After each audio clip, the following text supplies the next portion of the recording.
To priorities. Oh gosh, to priorities. Priorities. Priorities. Priorities. Am I having a stroke? No. Priorities. So the next question is from Quiltama, and she asks, what are your diet secrets? You are always so slim and trim. Wow. Thank you, that's very kind, and it sort of makes me laugh a little bit, and you will know why. I take that as a compliment, but thank you. But look, we've all got insecurities, you know, like I think I'm a tall girl, you know, so I'm 5'8", so I'm pretty tall, 5'7", between 5'7" and 5'8", I'm quite tall. And so I've always been big boned, you know, I've got like long legs, long arms. Feminine curves. Yeah, I'm quite curvy, definitely, you know, I'm busty, and I've got hips, you know, I've got great childbearing hips. So compared to a lot of the people that I hang out with, or my friends, you know, that are gorgeous models or actresses or singers, you know, and they've got like these perfect bodies, sometimes I struggle with it because I don't fit into that particular category, you know, I've got my own shape going on. So it's a little bit of an insecurity, I guess, for me. So to read a comment that someone out there thinks that I'm slim and trim is, well, that's very nice. I think there's an interesting sort of balance between self-belief and self-disbelief. Right. And I think in the self-disbelief side of things, it doesn't matter what anyone says, you have your own doubts, you know, and as long as you stay over this side more often than that side, you know, because I have a similar kind of self-disbelief about my ability on guitar, and I've been playing guitar for 30 years professionally, and yet someone will say, oh man, I really love your guitar playing, and I go, oh, I didn't have the greatest night tonight. Yeah, I hit, you know, I might have hit one bum note. So that's in this side of things, you know, and it's just, you don't want to dwell over that side. No, it is easy, you know, and it's always, we always say this, it's always when you haven't eaten, you're around people that aren't probably great for you, you haven't exercised, and for me, it might just be that time of the month, you know, where I get a little bit emotional. So self-conscious. Yeah, exactly. So thanks for your comment. Secrets, I guess, I exercise a fair bit, but it's not so much for my body, it's more for my mental health. So I'm always focusing on getting out, going for a run, taking the dogs for a walk, just so that my mind is clear, or going horse riding. Horse riding, I think I've lost a little bit of weight with the horse riding. I never knew how much core you use when you go horse riding. You really have to turn on your core, and it's all about your legs as well. And you need to be very fit to be a horse rider. So I guess that's helped me this year, and also I try to limit the amount of carbs that I have at night. You know, I don't like to go to bed after a really big pasta meal, or you know, just I don't know. Stay active as well. Stay active. Yeah. Okay, so next question is from Emmy Kate 14. Hi, Ange and Phil. What are some of your next big goals? Oh, do you want me to answer that? I'll start. Yeah. Okay. I always have great big goals up on my wall. I think for me, the next goal is I've got a few business ideas that I want to get off the ground, so I'm pretty excited about that. You know, what we do here at Flourish is very much in the service industry, so I'm really excited about creating some products. You know, I'm very passionate about, you know, PJs and travel wear. I find it really hard to actually find amazing outfits to wear when we're on a plane, because we travel between here and America quite a lot. We also have a place in San Francisco. We haven't been there for a while, but I'm going back there pretty soon.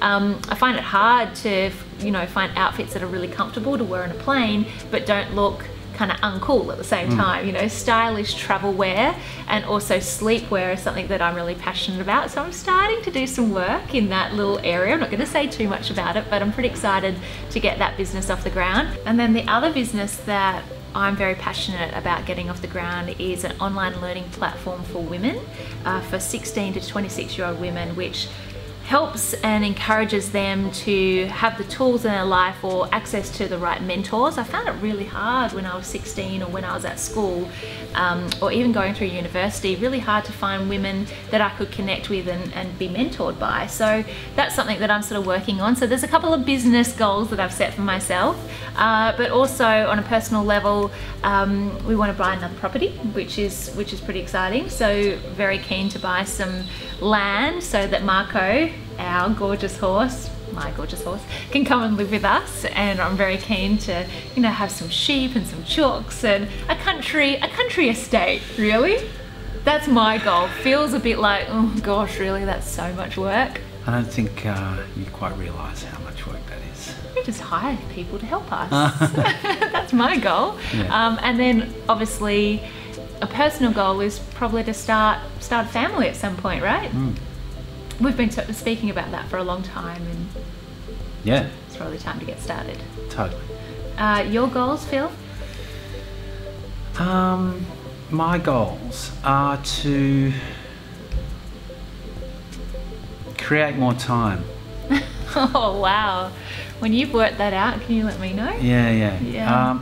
Well, for me particularly, I want to create more time to do some personal creative projects. Yeah. Music, write some original songs, record some original tunes. And I have some little goals in my martial arts, which are just personal, you know. The business things that you're doing are really exciting, and I feel intrinsically involved in all of them. You are, absolutely. And supporting and working on those with you, they're really exciting. And to get a family started. No, this is so scary. Yeah. That's why we're here, right? That's it. Yeah. Okay, so that probably leads on to Di Miller's question, and this is funny. You're going to roll your eyes, but you know, it's a question. It's a personal question. Let's see if I'm wrong. Let's see how Phil will take this. I'm open to it, but Phil will have a reaction, I'm sure. Okay, so Di Miller asks, and she says, please feel free to ignore it. I'm really interested in the topic because a lot of couples deal with infertility and making it public. What about your family planning, and how are you dealing with infertility journey and staying hopeful? Is this a missing part of your life, or are you coping with how it comes? Thanks so much, and love from Germany. I don't think I am infertile. Well, hang on a second. How are you dealing with infertility? What the hell? Well, look, she probably, it's a fair question. Why? Well, because we've been married for 10 years next year, actually. 10 years next year, can you believe that? We haven't really been trying for kids yet. Yeah, but we have been speaking on the channel for the last couple of years about saying, you know, kids isn't too far away, kids isn't too far away. So I think in our viewers' minds, it's like, why isn't she pregnant yet? There must be something wrong. There's nothing wrong. We just need to spend more time making that a priority. And it takes time, people. Apparently it's a lot harder than what you think it is. Yeah. You know what we're speaking about, things our 24-year-old selves, maybe I would not stress about getting pregnant all the time. Right. Because it's actually harder than what you think. For some people. Everyone is different. As far as I'm concerned, I'm not infertile. And we've actually done some tests, and you've got no issues. I'm like a bull. Is this too much? Yeah, it's too much. This is too much. Next. Let's move on. Okay, here we go. That's a good question. So Mrs. Clock asks, me and Hubs run our own small business, and I want to know, how do you be a good boss but keep the employer/employee relationship professional at the same time? What boundaries do you set up? For example, Hubs is Facebook friends with all of them, but I don't think it's appropriate. So what are your thoughts, and where do you draw the line? This is an awesome question. It's a great question. Whoa. It's, you know what, it's a hard one, especially you're running a small business. It's hard when you run a small business because sometimes your business does feel like a social sort of thing. Well, it feels like an extension of home or family because you're spending so much time together. Look, I think it's just really important to be honest with your employees, and respectful. Yeah, respect, you know, and create those boundaries, you know, don't get too familiar. That's never worked out well for us. I think I made a lot of mistakes in the first couple of years of the business of wanting to be everybody's friend. That worked for me. You know, it's important to have that mutual respect, but it's also really important to have those boundaries and knowing that it's not appropriate to ask about my personal life or deeply personal questions when we're working together. Yes, I'm going to be concerned about what is happening in your personal life because sometimes that can affect the way that you work in the business. But, you know, yeah, Facebook, for example, I don't add any of our employees onto our personal Facebook page.